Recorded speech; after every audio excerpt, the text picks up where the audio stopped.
Shalom Israel, Shalom, Shalom.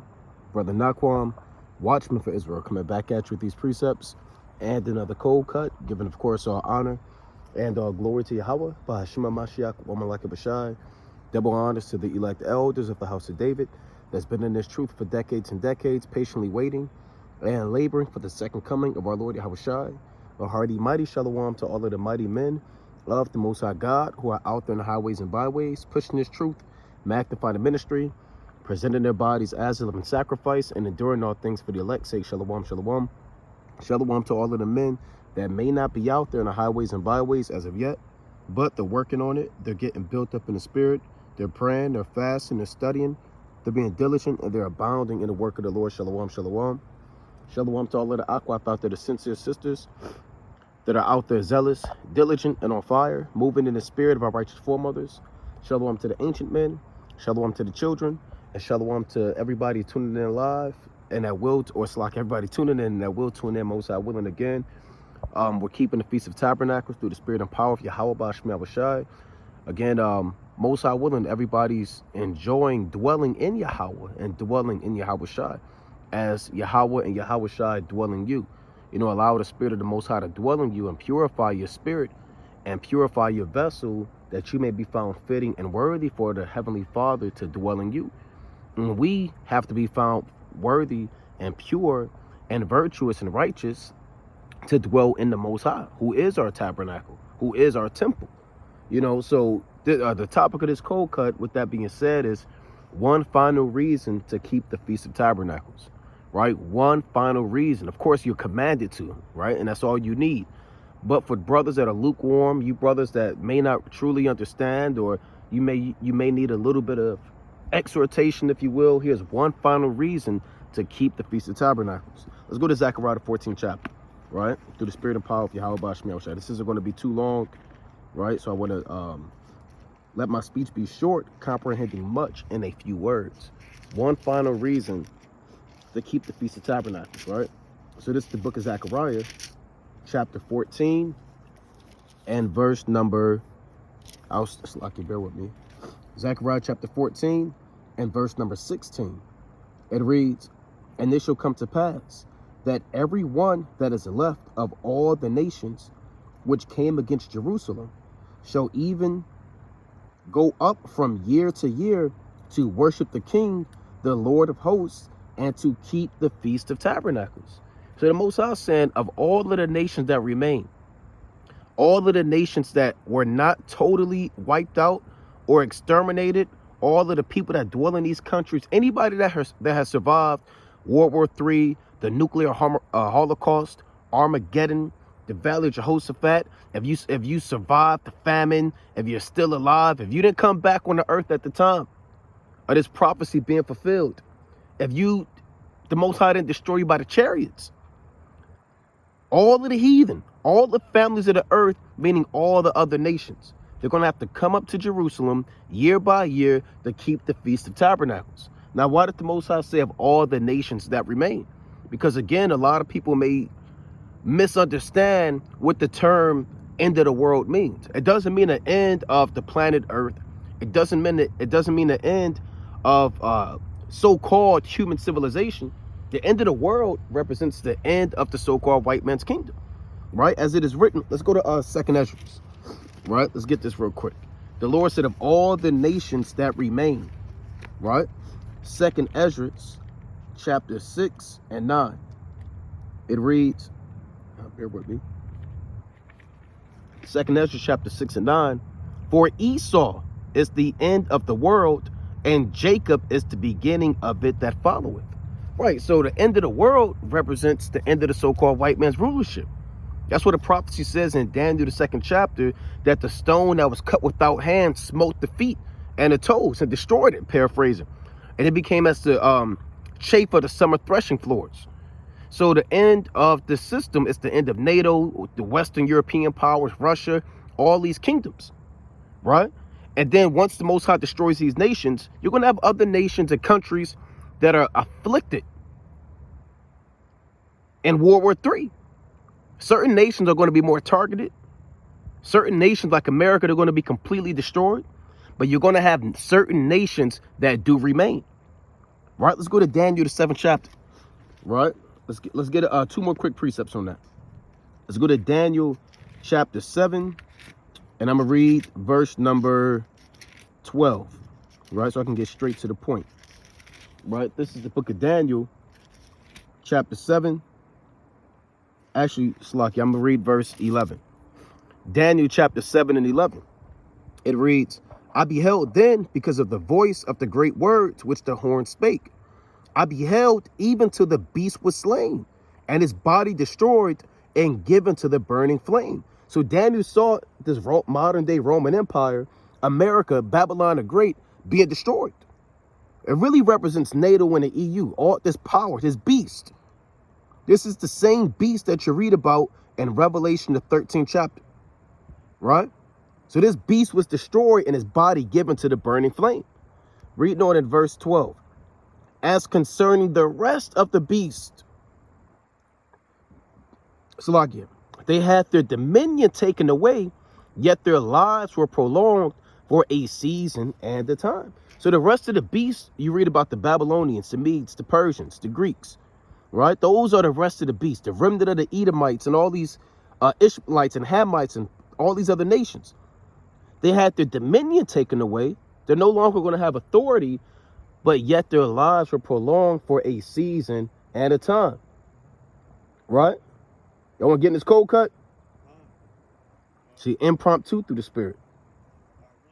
Right? Impromptu. Right? Nevertheless, let's go to Revelation, the 9th chapter. Right? Let's go to Revelation chapter 9, and I'm going to read verse number 20. Right? So, yeah, you're going to have nations that remain, but those are the nations that are going to come up year by year to keep the Feast of Tabernacles. Right? So this is, and you're going to want to see that, man. You're going to want to see these heathen in subjection. You're going to want to see these heathen in bondage and captivity.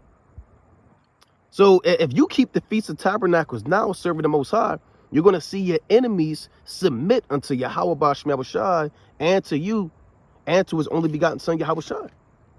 Right? This is Revelation chapter 9 and 20.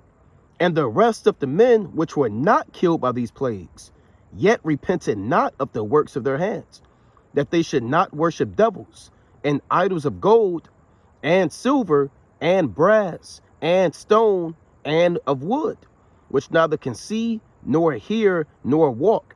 Neither repented they of their murders, nor of their sorceries, nor of their fornication, nor of their thefts.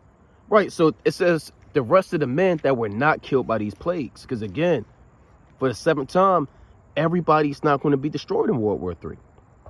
You know, everybody's not going to be destroyed. So you're going to have these nations that remain, that's not killed by the plagues, whose lives are prolonged for a season and a time.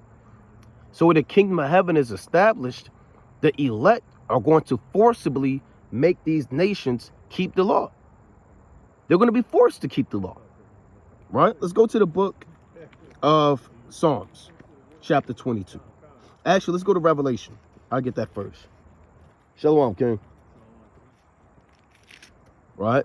In the spirit. So this is another reason to keep the Feast of Tabernacles.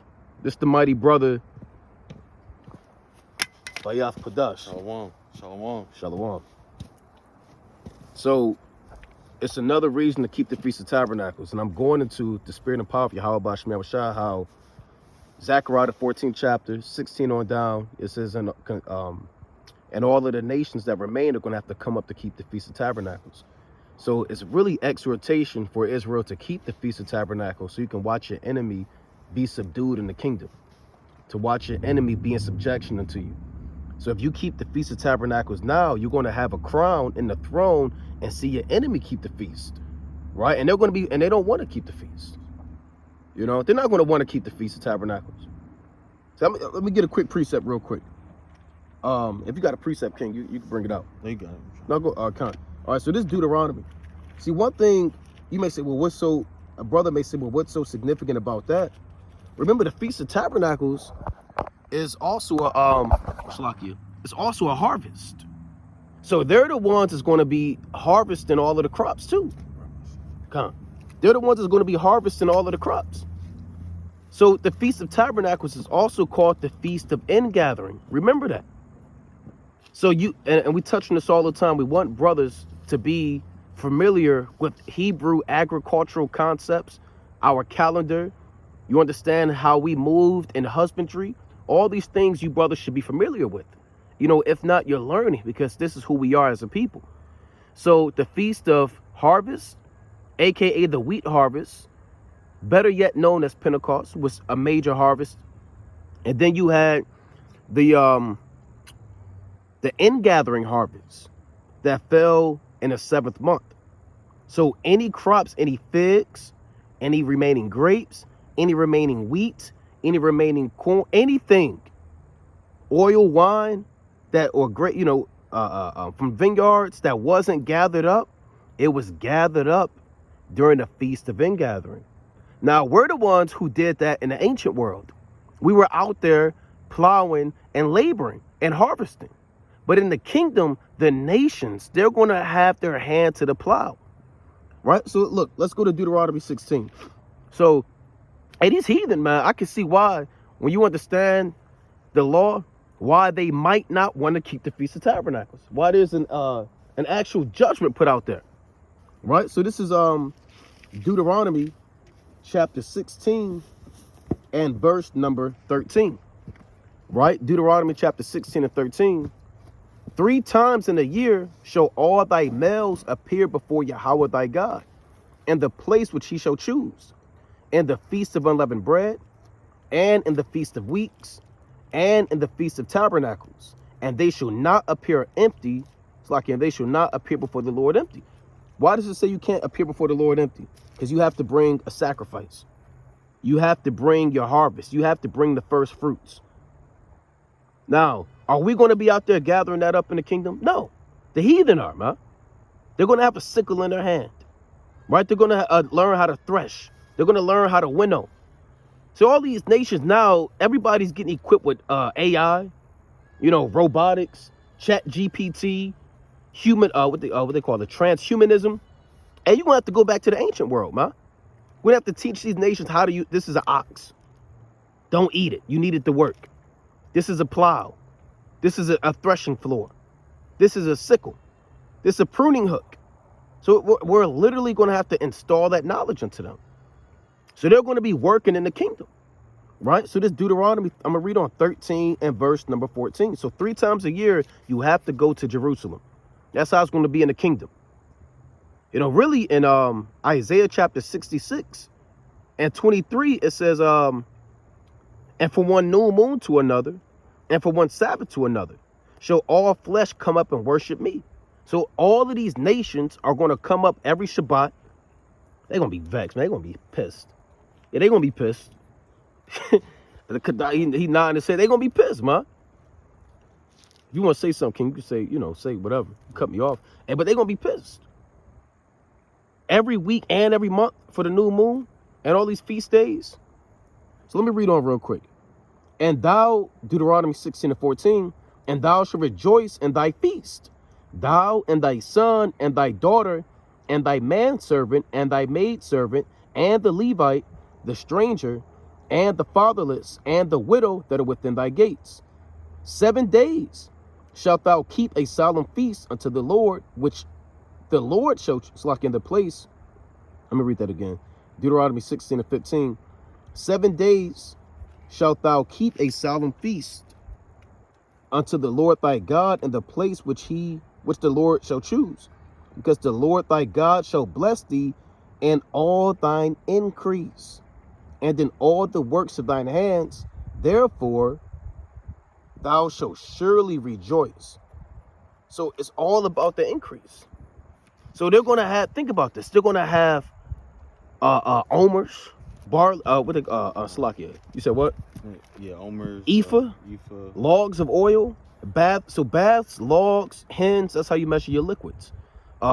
Omers, ephahs, that's how you measure your grains. So they're going to have to come up with all of this stuff that they harvested, man. And they're going to be pissed. I just want to make that point. You got it, King, if you had a precept or a point. Just a quick point. I've been seeing lately on like social media a lot of heathen, especially Edomites. The Lord is putting the spirit on them too, in a way. It's like a foreshadowing of what it's going to be like in the kingdom. I've seen some Edomites so-called celebrate Feast of Tabernacles, believe it or not. Wow. But, you know, they're not doing it from the right mindset. They're doing it from the mindset, you know, it's still kind of like the John 3:16 spirit. Because if they knew that they were under subjection unto us or are going to be, it would be more forthcoming that, you know, we are the children of Israel. We are the children of the promises that are made to Abraham, Isaac, and Jacob. So to make that point. Con. Yeah, and see, like the brother said, they're not even keeping, because really they're supposed to be working, you know? And there's a reason why the Most High gave us that harvest moon. One sign that you know you're in the right season during the Feast of Tabernacles is you get that big, bright harvest moon. So that big, bright harvest moon gives you more time in the evening to get that harvest done, to bring in all of those crops. It deters the animals away with that bright light, and it allows you to actually work. They're not out there working, man.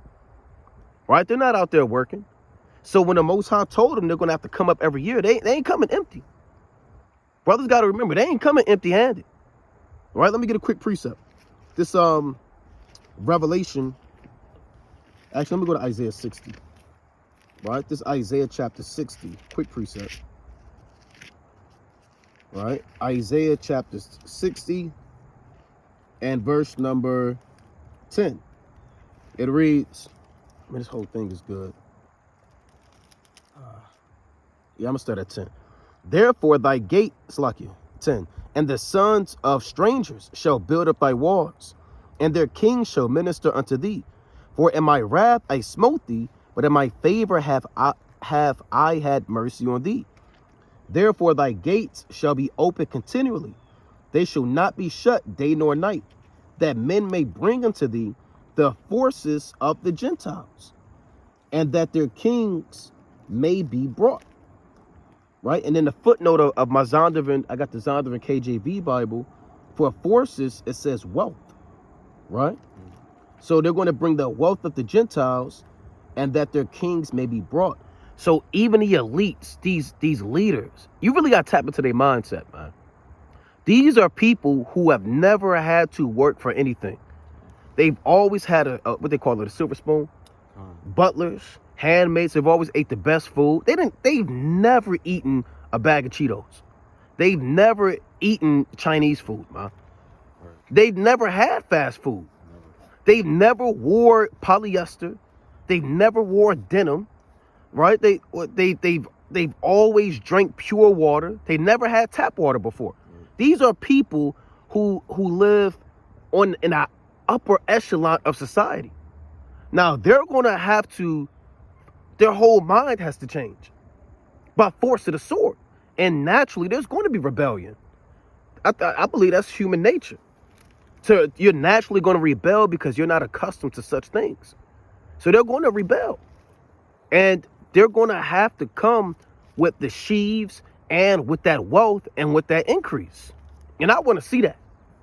I'd rather keep the Feast of Tabernacles now to watch these heathen laboring and coming to Jerusalem with all of the wealth and all of the increase of the field, man. So that's a beautiful thing.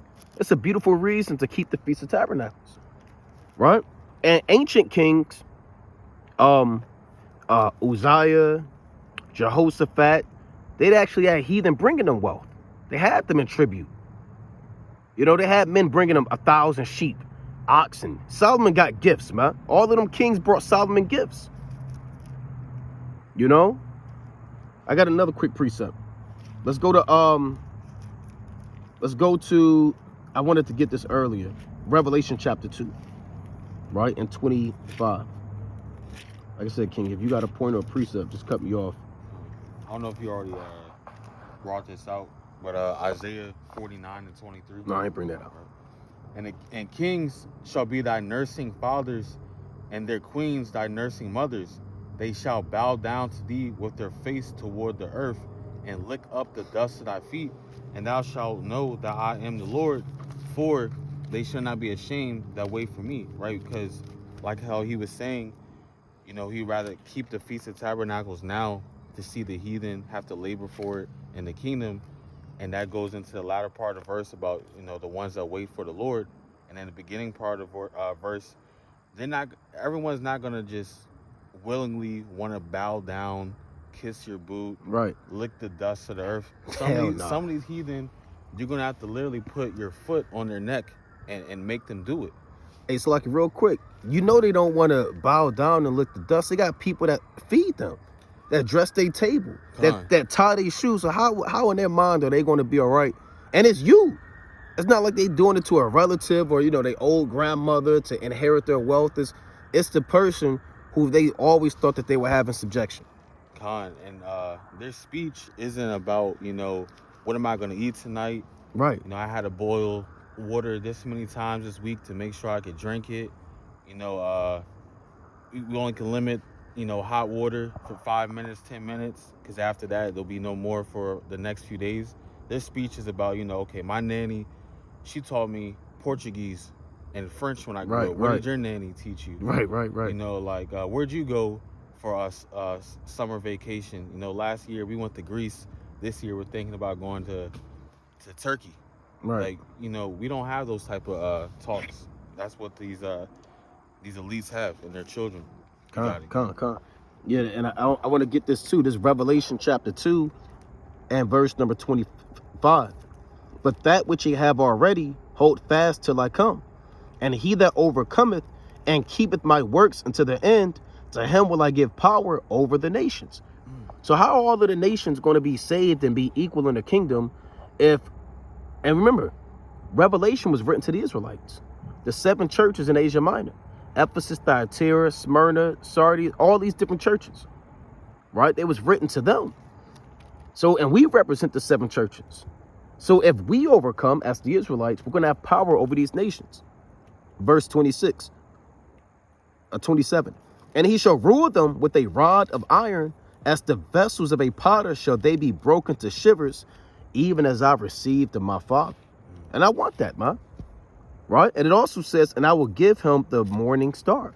So the morning star represents the first light that you see coming out of darkness. Right? So like Isaiah 14th chapter, Esau's called Lucifer. Right? Because he is that morning star. He's called son of the morning in that chapter. Because all of the nations, they gravitate towards the light of America. All of the philosophies, their knowledge, understanding, wisdom, pharmaceutical industry, libraries, government, etc. We're going to be the new son of the morning, right? Yahweh Shah is a morning star, but we're going to be given that morning star.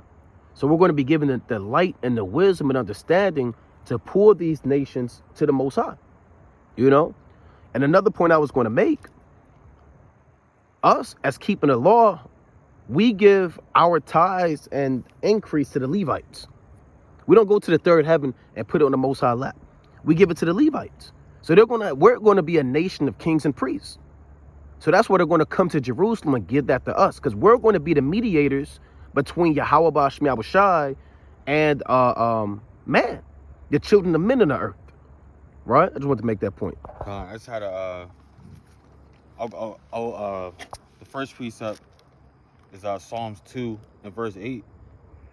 Written of King David through the spirit of Yahweh Ba'Shem Yahushai. It says, ask of me, and I shall give thee the heathen for thy inheritance. So that, is a cut to the whole doctrine of everyone is on the same level or same degree. Everyone is made equal in the Lord's eyes.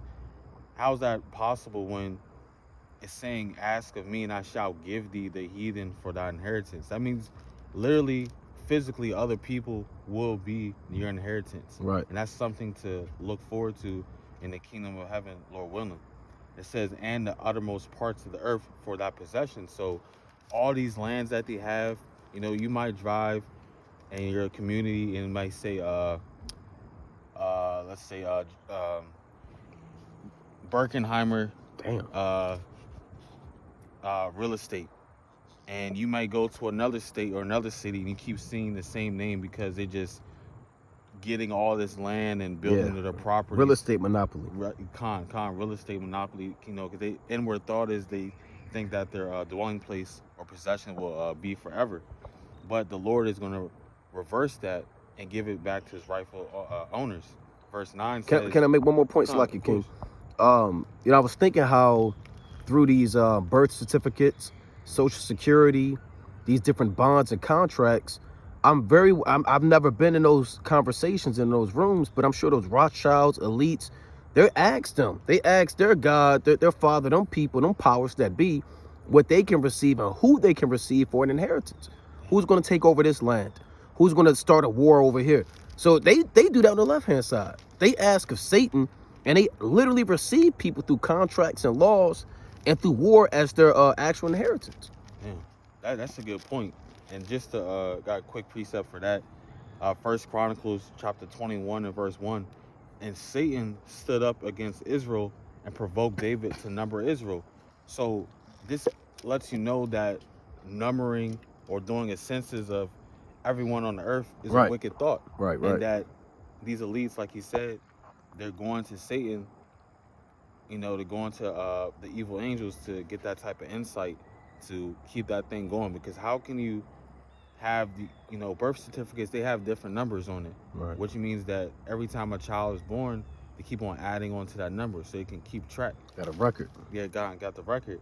But back to Psalms 2 and 9, thou shalt break them with a rod of iron, thou shalt dash them in pieces like a potter's vessel. So like how it was saying in Revelation, you know, that's literally going to happen, because some of these people have to be destroyed straight up and down, and some other ones you're going to have to beat them into subjection. You know, and then there's one more point. First Chronicles 18 and 11. Them also King David dedicated unto the Lord with the silver and the gold that he brought from all these nations, from Edom and from Moab and from the children of Ammon and from the Philistines and from Amalek. So from all these different nations, their wealth, we're going to gather it up to us, and we're going to dedicate that to the Lord. Come. Let me get this real quick in Isaiah 60, right? Just Isaiah chapter 60 and verse number 12.